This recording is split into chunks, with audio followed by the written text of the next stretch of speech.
유방은 위기 때마다 주변의 중요한 사람들을 활용하고 경청했는데 유방의 곁에는 최고의 참모들이 여전히 있어요. 그중에서 전투에만 나가면 승리를 안겨주는 중국 역사에서는 전쟁의 신. 영장. 언제 나오나 했어요. 그분이다, 그분. 우리가 삼국시대에 일당백의 최고의 장수 누가 있었죠? 여포? 여포가 있다면은 이 진안교체기, 이 초안 시대에는 바로 한신이라는 장군이 있었던 거죠. 한신은 용맹할 뿐만 아니라 지략도 매우 뛰어난 인물이었기 때문에 초안지 이야기에서는 가장 많은 사람들이 또 사랑하는 그런 인물이기도 했어요. 도망가던 유방은 항우의 초나라 군대를 피해서 이 평양 땅에서 유방은 이제 응고하면서 지키고 대체하는 그런 상황이라고 볼 수 있어요. 여기에 대해서 이제 항우가 보급로를 차단하고 식량 조달을 막기 위해서 계속 압박을 해오는 거죠. 한신은 지금 항우랑 전면적으로 충돌하는 것은 상당히 위험할 수 있으니까 항우를 압박하기 위해서 외부에서부터 그를 죄오기 위해서 북방 공략이 이제 시작됐다라고 볼 수 있어요. 한신은 위나라를 공략하고 정영으로 넘어가서 조나라 지역과 정영 지역을 공략하게 되고 돌아서 또 양국, 역하, 또 인치, 고밀, 성양까지 이르는 다시 말해 서초의 외곽 지역을 뺑 둘러가면서 항우를 도울 수 있는 외부의 후원, 제후들을 다 무너뜨리면서 압박해 갔다라고 볼 수가 있어요. 계속 그냥 연승. 그렇죠. 했었어요?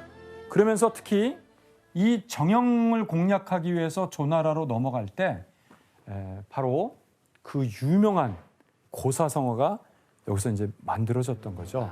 함께 우리가 볼까요? 배수진은 물을 등진 그런 진법이라는 거죠. 일반적인 병법에서는 이 배수진은 대단히 잘못된 진법이라고 볼 수 있는 거죠. 你来看，他将军阵背水而至，这不是找死吗？ 그렇게 되니까 조왕이 한신의 병사들이 배수진 친 거를 보고 병법도 모르는 저런 한신이라니 그러면서 한심하다. 한신이 한심해. 한신의 그 배수진을 굉장히 얕잡아 보고 한신을 공략하기 위해서 성문을 열고 조나라 병사들이 나오게 된 거예요. 사실 한신은 그거를 기다렸던 거죠.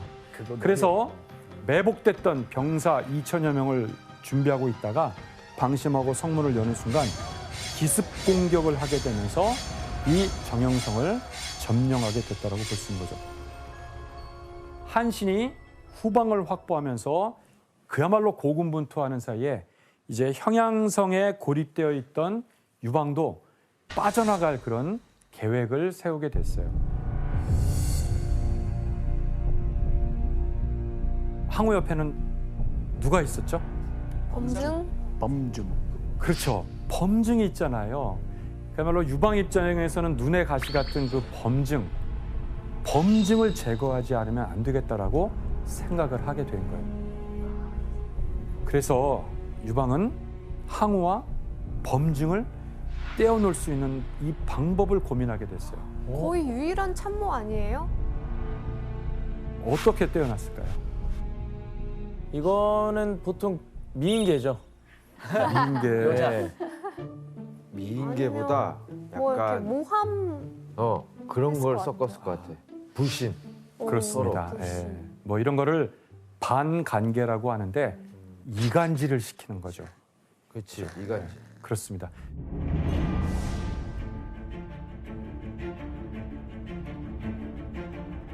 너무 대치 상황이 길어지게 되니까 유방의 진영으로 항우가 좀 사신을 보냈어요. 사신이 이렇게 왔는데 유방이 그야말로 성대한 산의 진미를 대접하면서 항우의 사신을 이제 대접하려고 그랬어요. 근데 그러다가 유방이 그 사신을 유심히 보더니 나는 범증의 사신인 줄 알았더니 항우의 사신이구만. 이러더니 음식들을 전부 내간 거예요. 아. 그리고는 형편없는 음식을 내오고 항우의 사신을 대접했어요. 이렇게 되니까 어이없네. 그 사신이 화나죠. 돌아가서 항우에게 뭐라고 얘기했겠어요? 범증이랑 그게 유방이랑, 내통한다고. 그렇죠. 이 이야기를 들은 항우는 상당히 범증을 의심하게 된 거예요. 그리고 이 의심이 서서히 커지게 되고 결국은 범증에게까지 이 이야기가 듣게 되자 범증은 홍문회연에서도 그토록 간언했건만 안 듣더니 이제 나를 의심해? 그러면서 자결? 미련 없이 항우를 찾아가서 항우에게 이제 내가 할 것은 다 한 것 같소. 천하는 이미 결정된 것 같으니 나는 고향으로 돌아가겠소 하면서 모든 관직을 놓고 고향으로 돌아가게 돼요. 안 잡아요? 사마천 사기에서는 호련히 그야말로 쓸쓸히 고향으로 돌아가다가 아마도 화병이었던 것 같은데 병져 누워서 돌아가는 길에 죽음을 맞이하게 됐어요. 어쨌든 이간질은 성공했고 항우의 옆에서 범증을 제거하게 된 거죠. 이 기회를 이제 놓칠 수는 없었겠죠. 그래서 유방은 탈출을 이제 감행하게 되는데 여성들 2천여 명에게 이렇게 갑옷을 입히고 성에서 나가는 것처럼 이렇게 위장을 하게 돼요. 그러자 항우의 군대가 그 2천여 명의 병사들을 잡느라고 혼비백산하고 정신없는 틈에 탈출을 하게 됐다라고 볼 수가 있는 거죠. 그리고 유방은 이제 병력을 이제 수습하고 형양 옆에 성고로 이제 돌아와서 반대로 이번에는 초나라 군대의 보급로를 차단하면서 이제 압박하기 시작한 거죠. 이렇게 되니까 점점 초조해지는 것은 항우였어요. 그래서 항우는 이제 유방을 흔들기 위해서 항우가 누구를 붙잡아 두고 있다고 그랬죠? 아버지와 아내. 와이프. 그렇습니다. 항우는 팽성에서 바로 유방의 부인과 아버지를 지금 붙잡아 놓고 있었잖아요. 유방과 항우가 뭘 하고 있대 이야기를 했는지 볼까요? 유방, 지금 바로 항복하지 않으면 내가 너희 아버지를 설마. 아이 난 설마 잘못 받는 줄 알았어. 내가 너희 아버지를 삶아버리겠다. 내가 항우 너와 회왕의 명을 받들 때 형제가 되길 약속한다고 했으니 내 아버지가 곧 네 아버지다. 꼭 네 아버지를 삶아 죽여야겠거든. 나한테도 국 한 그릇 나눠주길 바란다. 알겠느냐? 항우는 이제 인질로 잡은 유방의 가족을 이용해 가지고 협박을 한 거죠, 사실은. 근데 아까 유방의 답에 뭐라 그랬죠? 한때 의형제 같았고 그대도 나의 아버지를 마치 아버지처럼 여겼던 사람을 죽인다니 그럴 수가 있는가? 항우가 갖고 있는 가장 최고의 이 사람의 캐릭터의 특징이 뭐죠? 자존심인데 그 자존심 강한 항우의 성격을 계속 건들고 그걸 간파해서 역으로 이용하게 되는 거죠. 정말 이런 답변을 유방이 하게 되니까 항우가 차마 죽이지도 못하고. 근데 그 순간 참 듣고 계셨던 아버지도 되게 떨렸을 것 같아요. 돌아가는 초나라를 추격하는 이 전투에서는 한신까지 가담하게 되면서 전세는 유방 쪽으로 완전히 유리해졌다라고 볼 수 있어요. 그 항우가 추격당하면서 들어가게 된 성, 이 해하성을 견고하게 지키면서 주변에서 유방의 군대가 포위하고 있지만 몇 날 며칠을 그렇게 버티면서 대치 상황이 벌어지고 있었는데 그런데 어느 날 밤 밖에서 구슬프게 초나라 노랫소리가 막 여기저기서 들려오는 거예요. 왜 초나라 노래가 들려? 초나라 노래가 들리니까 이 항우의 초나라 병사들이 깜짝 놀라는 거예요. 아, 고향 생각이 나는 거 아니에요? 저 적진 있는 바깥에서 우리 고향 노래가 들려오느냐 이거죠. 혹시 우리 고향 초나라는 이미 정복당했나? 급격하게 초나라 병사들이 사기가 떨어지게 되면서 이거를 전쟁사가들은 일종의 고도의 심리전술의 일환이라고 얘기를 하는 거죠. 이 부분을 문제를 낼게요. 아하.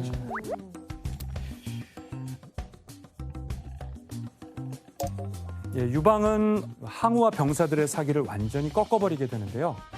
당시 항우의 처지를 표현하면서 나온 그 고사성어는 무엇일까요? 정답. 규현 씨, 혹시 초가집 같은 건가요? 초가집하고는 관계가 없는 것 같습니다. 그렇죠, 예. 오답. 첩산중 뭐 이런 거 아니야? 그 의미는 상당히 가까운 것 같습니다. 바로 그런 의미의 고사성어인 거죠.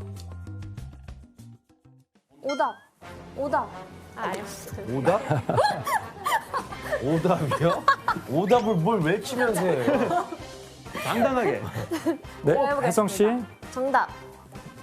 그 명약관화? 명약관화? 명약관화하다. 뭐야 그 어려운 말은? 또 어려운 일부러 그냥 어려운 말 한 거지. 지식 뽐내려고.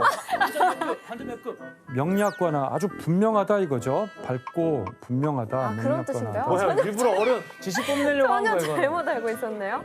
오답입니다. 또 고사성어 뭐가 없을까요? 정답. 네, 크리스. 사면초가. 사면초가. 사면초가 정답입니다. 사면초가 정답입니다. 제가 아까 초가집 얘기했잖아요. 그래서 그 초나라초. 사면초가 사방에서 노래. 초나라의 노래가 들려온다.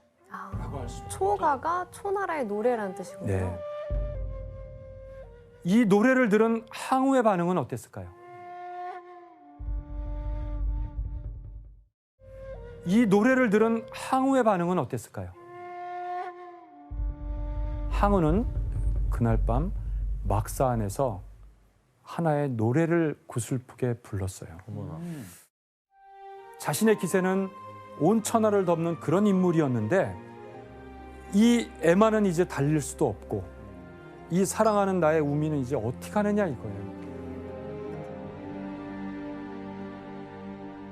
네, 이것은 앞서 봤던 우리의 그 패왕별이라는 유명한 영화에 삽입된 민화 형식의 그림인데 많은 문학 작품이나 예술에서는 우민이 죽는 장면으로 저렇게 묘사를 많이 했어요.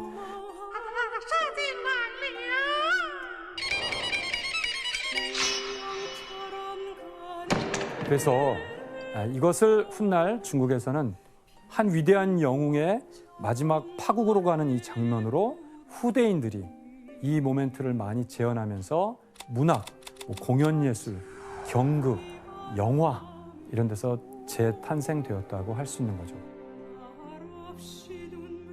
결국 항우는 해하성의 포위를 뚫고 약 800명 정도의 병사만을 데리고 도망을 쳤어요.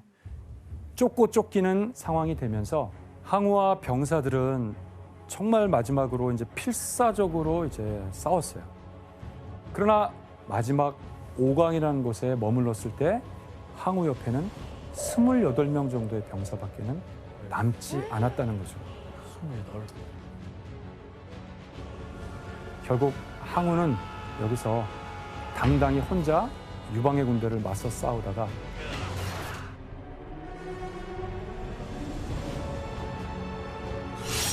여기서 결국 죽음을 맞이하게 되는데 훗날 당나라 시인인 두목이라는 사람이 이 오강에 도착해서 여기서 시를 지었어요. 아, 이곳에서 강만 건너갔더라면 다시 힘을 키워서 싸울 수도 있었을 텐데 그는 여기서 죽음을 맞은 거야. 그러면서 그 시구의 마지막에 권토중래라는 그 시구를 쓴 거죠. 이때 목숨을 도모해 살아서 갔더라면 다시 흙먼지를 날리며 돌아올 수도 있었는데 그것이 바로 고사성어로까지 남게 됐어요. 네, 이로써 세계의 라이벌이었던 항우와 유방의 대결은 항우의 비극적인 죽음으로 이제 끝이 나게 됐어요. 그리고 기원전 202년 드디어 유방의 한나라는 중국을 다시 통합하고 제국을 수립했어요. 한나라의 황제가 된 거죠. 그리고 유방은 제국을 구성한 다음에는 진의 엄격하면서도 훌륭한 정교한 법률은 또 가져다가 한제국을 운영하는 데 활용했다라고 볼 수 있는 거죠.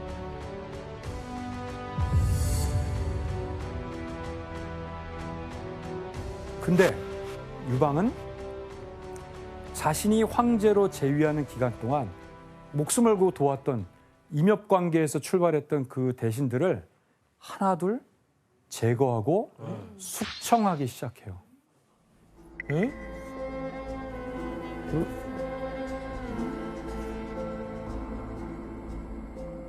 그 중에서도 가장 위협적인 인물이 누구겠어요? 한신이죠. 설마 살려주지. 한신까지? 한신도 결국 그럴 리가 없겠지 하다가 결국 여태우의 계략에 의해서 체포되면서 한신이 바로 이런 말을 하게 된 거죠. 교활한 토끼가 죽으면 훌륭한 사냥개가 삶아지고 높이 나는 새가 없어지면 훌륭한 활도 치워버린다고 하더니 천하가 이미 평정되었으니 내가 삶아져 죽는 것은 당연하다. 여러분이 잘 아는 토사구팽이라는 이 말, 전쟁의 신 한신마저도 결국 자신의 처지를 토끼의 사냥을 끝낸 그 개에 비유하게 되면서 죽음을 결국 맞이하게 된 거죠. 아, 저기서 그 나왔구나. 토사구팽 나오나요? 조사성어가 또 여기서 탄생했구나 하나 더. 결국 한신이라는 명장을 죽이면서까지 나라의 안정을 잡으려고 했던 그 유방의 한나라는 전한후한 합쳐서 400년에 가까운 고대 제국을 완성했다라고 보통 얘기하는 거죠.